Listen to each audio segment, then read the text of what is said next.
बघा बघा आज घेतो आपण आपल्या सर्कल मधला इम्पॉर्टंट क्वेश्चनचा पार्ट 2। आता बघा इथे जर तुम्ही बघत असाल तर सारखं सारखं दिसतंय दोघांचे डायग्राम, पण सारखं सारखं जर दिसतंय पण बघा हा जो वरचा वाला क्वेश्चन हा कशाचा आहे, theorem of internal division of chord. इथे बघा इंटरनली कॉर्ड एकामेकाला डिवाइड झाले, पण हा theorem of internal division of chord नाही, काय प्रॉपर्टी आहे इंटरनल डिव्हिजन ऑफ कॉर्डची। आता बघा मग अप्लाय कशी करायची ते। आता तुम्हाला theorem of internal division of chord, आता बघा इथे जर तुम्ही बघितलं ओळखायचं कसं, मग कोणता क्वेश्चन कोणाचा आहे, डायग्राम तर सारखीच आहे ना, मग क्वेश्चन ओळखायचं असते काय ओळखायचं बघा।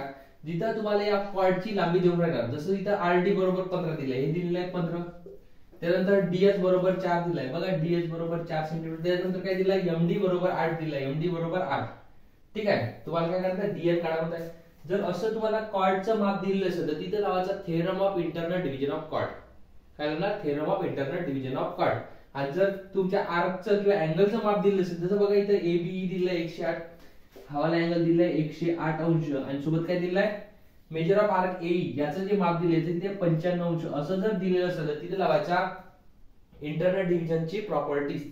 आता बघा मग काय असणार, theorem of internal division of chord काय म्हणताय, therefore according to theorem of internal division of कशाचा chord, theorem of internal division of chord. तुम्ही कारण देता इथे फॉर्म्युला लिहिल्यावर काय ना, मग therefore theorem of internal division of chord काय म्हणते, या कॉर्डचे जे दोन तुकडे झाले त्याचा गुणाकार म्हणजे कोणाचा एमडी चा गुणाकार कोणासोबत, त्याच्या समजा तुकडा कोणता आहे डीएन इज इक्वल टू हा जो आहे दुसरा वाला कॉर्ड कोणता आरडी गुणिला डीएस। आता बघा मग तुम्हाला काय डीएन काढायचा आहे, या एमडी किती आहे तुमच्याकडे 8 इंटू डीएन तुम्हाला जसा तसा, आरडी किती आहे बघून घ्या, आरडी 15, डीएस किती आहे 4। आता हा जो 4 आहे बघा, इथून जर इथं भाग देतो म्हणलं 4 1 4 4 2 8, आता हा 2 गुणाकार इकडे गेला का भागाकार, म्हणजे काय आलं डीएन इज इक्वल टू 15 भागिले 2, जर 15 च्या अर्धे केले तिथे 7.5, मग डीएन इज इक्वल किती आलं 7.5। अशा प्रकारे तुम्ही काय करू शकता, theorem of internal division of chord लावू शकता। आता बघा हे प्रॉपर्टीज आहे इंटरनल डिव्हिजन ऑफ कॉर्ड। आता प्रॉपर्टीज आहेत, ही प्रॉपर्टी कशी लावता येते, ही प्रॉपर्टी काय म्हणताय, जर इथं तुमचा काय असेल अँगल असेल तर हा जो अँगल आहे तुमचा कोणता, जिथं अँगल बनला मधातला, इकडला असो इकडला असो इकडला असो इकडला असो कोणताही मधातला अँगल, हा जो अँगलचं माप आहे हे काय असते, त्याच्या अपोजिट आर्कच्या बेरजेच्या अर्ध असतात। आर्कच्या अपोजिट आर्कच्या काय असते बेरजेच्या अर्ध, म्हणजे काय तर हा अँगल बघला कोणता एबीई, काय असतात ज्याचं माप दिलं त्याच्यावरून सुरुवात करू, angle ABE is equal to ABE is equal to half of the काय असतं मेजर ऑफ आर्क कोणता हवाला ए, त्याच्या अपोजिट वाले पकडायचे प्लस मेजर ऑफ आर्क याच्या ए च्या अपोजिट कोणता, हा आहे तुमचा डीसी, आर्क डीसी म्हणजे काय दिसते बघा। आता हा फक्त तुम्हाला काय काढायचा आहे, मेजर ऑफ आर्क डीसी काढायचा आहे।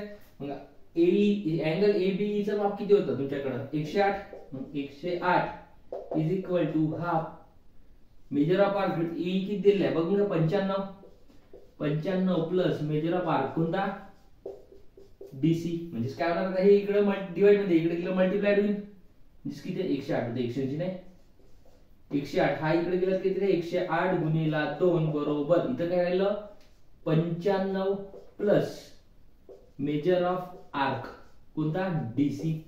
आता बघा 108 गुणिले 216 होते, 95 इकडे आणले किती होणार 216 मायनस 95 बरोबर मेजर ऑफ आर्क कोणता आला डीसी। आता जर तुम्ही चांगल्याने बघितलं काय होऊ शकते मग, आता हे 216 मधून जर 95 गेले तर किती उरणार तुमच्याकडे 121 उरणार, म्हणजे therefore measure of arc DC is equal to किती 121। अशा प्रकारे आपण काय करू शकतो, सॉल्व्ह करू शकतो। असं याला सोडवायचं असतं, एवढं लक्षात ठेवायचं। जर theorem of internal division of chord आला तिथे काय करणार, तुमच्या कॉर्डची माहिती दिली म्हणजे कॉर्ड बद्दलचे माप दिले राहणार, त्याच्यात तुमचं अँगल आणि कशाची माहिती दिली असतात, त्याचे तुमचे आर्क असतात त्याचे माप दिलेले असणार। एवढ्या याच्यावर आपण असं लक्षात ठेवू शकतो, जसं आपण काल एक्सटर्नल डिव्हिजन शिकलो होतो तशा वेळी हा सुद्धा आहे। ठीक आहे, बघा हा आपला एक क्वेश्चन आहे, काय म्हणता in a figure PQ touch the circle at a point Q। PQ ने काय केलंय, या सर्कलला टच केलं कुठं Q मध्ये, त्यानंतर PQ is equal to 12, PQ is equal to किती आहे तुमच्याकडे 12 दिलेला आहे। त्यानंतर काय म्हणतात पीआर इज इक्वल टू इथून इथपर्यंत 8 आहे. Find the PS and RS. तुम्हाला काय फाइंड करायचं आहे, इथून एवढं पीएस आणि आरएस हे अंतर फाइंड करायचं आहे. आता बघा हा प्रश्न सोडवताना जर याच्याकडे तुम्ही जर चांगल्याने बघितलं, हा पीक्यू जो आहे इकडून टच करून घ्या म्हणजे हा कोण झाला टँजेंट, बरोबर आहे. आता बघा हा जो एखादी जर लाईन तुमच्याकडे सर्कलच्या आरपार निघत असेल एखाद्या कोपऱ्यात कुठून पण, याला काय म्हणतो सिकॅन्ड म्हणतो. म्हणजे हे झाली टँजेंट, हे काय झाली सिकॅन्ड. आता बघा इथून एक तुकडा यस पासून आर पर्यंत एक तुकडा दिसते म्हणजे हा काय झाली सेगमेंट. म्हणजे काय झालं टँजेंट सिकॅन्ड सेगमेंट थेरम. काय लावायचं आपल्याला टँजेंट सिकॅन्ड सेगमेंट थेरम. मग आता डोंबडे हो, तुम्हाला टँजेंट सिकॅन्ड सेगमेंट थेरम सुद्धा माहित पाहिजे. तोही तुम्हाला माहित नाही राहत, आता तेही माहित राहत. तर बघा आता सांगतो तसं कसा. तर टँजेंट सिकॅन्ड सेगमेंट थेरम म्हटलं काय येणार, टँजेंटचा वर्ग म्हणजे कोणाचा PQ चा वर्ग बरोबर काय असते या P पासून S पर्यंतचं अंतर. म्हणजे काय झालं SP म्हणा नाही तर PS म्हणा, PS गुणिला हे बाहेरचं वाला अंतर म्हणजे कोणतं PR. कशा हे काय आहे तुमचा टँजेंट सिकॅन्ड सेगमेंट थेरम. लक्षात राहील कसं बनायचं टँजेंट सिकॅन्ड सेगमेंट तर ओळखता येईल. हे एक राहिलं टँजेंट, एक लाईन अशी अंदरून जाऊन राहिली तिला काय म्हणतात सिकॅन्ड आणि हे झाली येथून एवढं सेगमेंट म्हणजे टँजेंट सिकॅन्ड सेगमेंट थेरम. तर टँजेंट सिकॅन्ड सेगमेंट थेरम नंतर बघा तुम्हाला दिलेलं काय PQ दिलेला आहे किती 12चा वर्ग. PS किती दिलाय तुमच्याकडे काढायचा आहे, PS ला ठेवायचं तसं गुणिला PR तुमच्याकडे किती आहे 8. आता 12चा वर्ग किती होते 144 बरोबर PS गुणिला 8. 8चा जर भाग दिला 8 1 8 18 8 144 म्हणजे काय आलं therefore PS is equal to किती आलं 18.